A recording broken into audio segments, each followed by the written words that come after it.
back to tenor guitar time. Okay, this is the G shape wrap-up video. So we've gone over so far the C shape, the A shape chords, and now the G shape chords. That's how they all fit together. C, C, C. We're going to go over a way to use the G major scale and using the upper parts of the chords.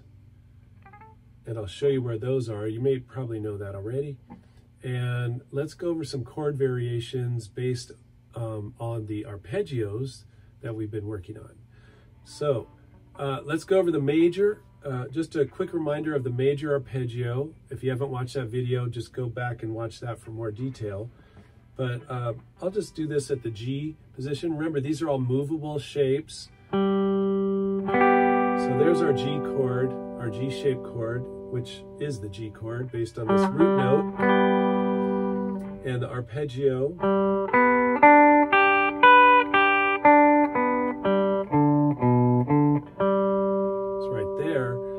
So let's make a few chord variations. Okay, here's variation 1. So this one has the third as the root note.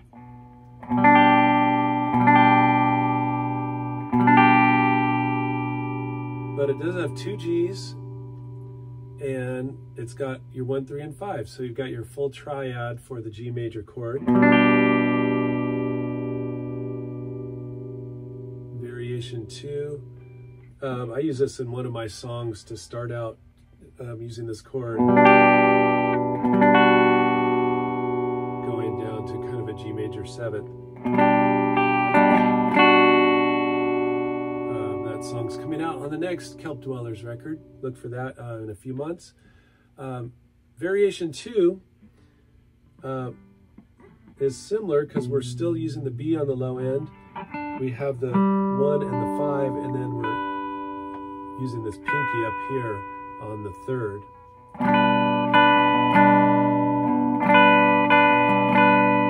So again, you got your 1, 3, and 5. You got your complete triad for the G chord. And now some variations that don't have the complete triad.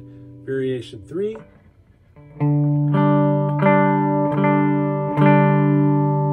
You've got your 1 and 5s for your G chord. We'll try to do that so you can see that better. You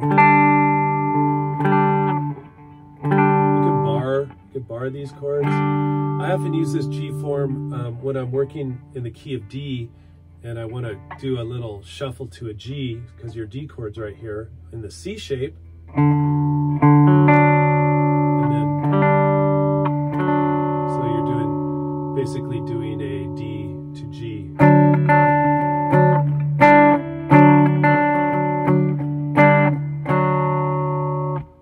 I've heard people refer to these chords that have no third in them as modal chords or 5 chords. And I've mentioned this in other videos, but they're very useful because they don't overly define if it's a major or minor, and they can work in both situations.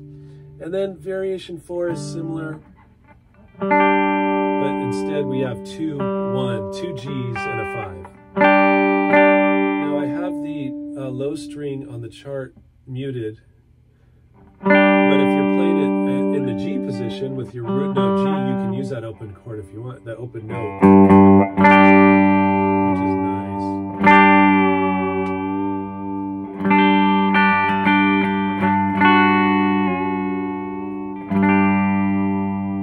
And the G shape minor chord is like this.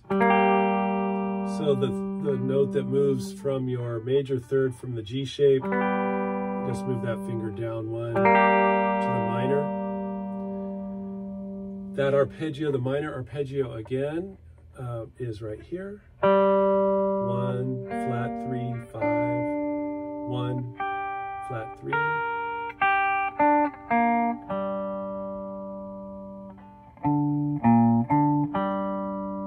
So here here's some variations of the minor shape. And remember, these are movable as well. So variation 1.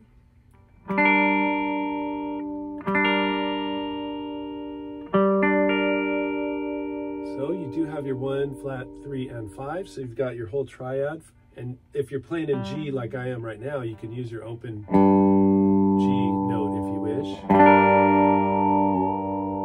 But it might not sound good in another position you might want to mute that or not strum that one. Like if we go up one step to the A minor, if I hit that G, it's kind of fighting it. So watch out for those ringing notes that you don't want to ring out. All right, variation 2. This one's a pretty good stretch. It's got a 1 and 2 flatted thirds, so it's a partial chord. I probably might not use this one in the G. I'd probably use it higher up the neck where you have more, where the stretch is not so bad. All right, variation 3. Let's mute that high string, and we have our, this inversion has the flatted third on the low end, but it does have the full triad again. So there's a full minor chord there, and here's another version. Now this is the same as the major one that we just went over, and like I said, because there's no third in there, if someone is playing a G major, you can do that chord at the same time. Or if they're doing a G minor, it works. Let's go over some G shape 7th chord variations. So the 7th chord variations. All right, here is the G shape 7th chord variations. Here's variation 1.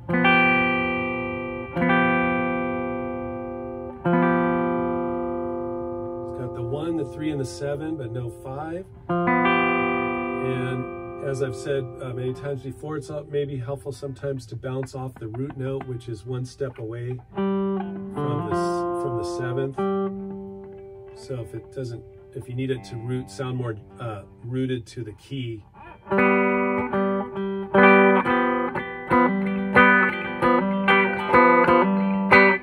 Variation 2 is just building on that first shape and take your 3rd finger and move it up to the low string. Now this variation has no 1 in it. And if you want, you can use all 4 strings. Variation 3.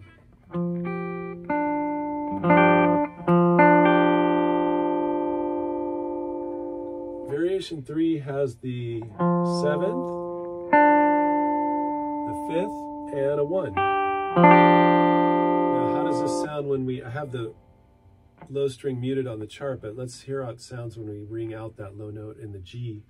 See, now I like that one. That's a nice, it's got a full range of notes, sparkly, and different than a normal 7th chord. Of course, that, as I'm saying, that only really works on the G, when I'm playing a G7. Variation 4 is one of those ones that's pretty stretchy. I probably would not use this down on the 1st fret. It's got your 1, 3, and 7 in it. Probably be better if you're using that higher up the neck. So, like, here's a D. D7.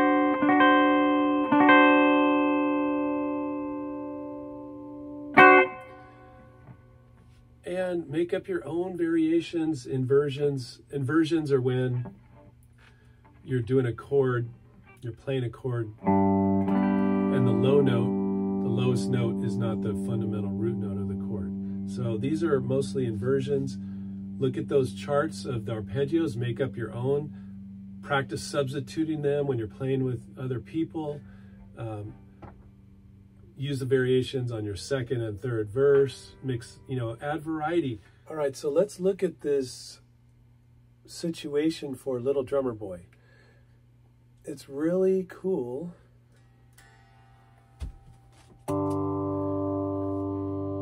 because the melody uses the two high strings of all the chords in the G scale, or most of them.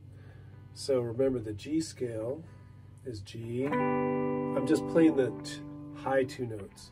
G, A minor, B minor, C, D, E minor, and this F sharp minor. It just hits that once on the last time around.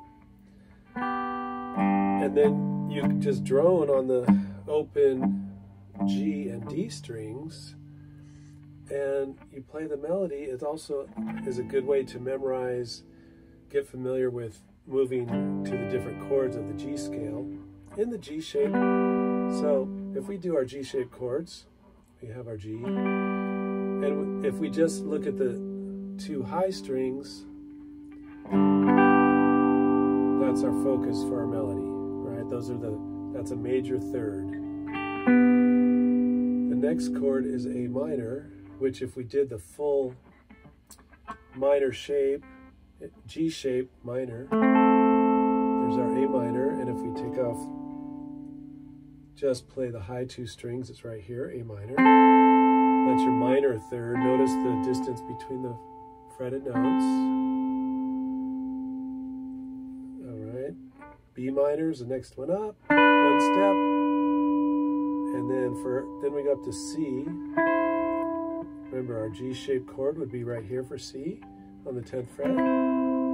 Just playing the high two strings, C, D, E minor would be right here. And we're just doing the high two strings and the F sharp minor. And that's our turnaround high note.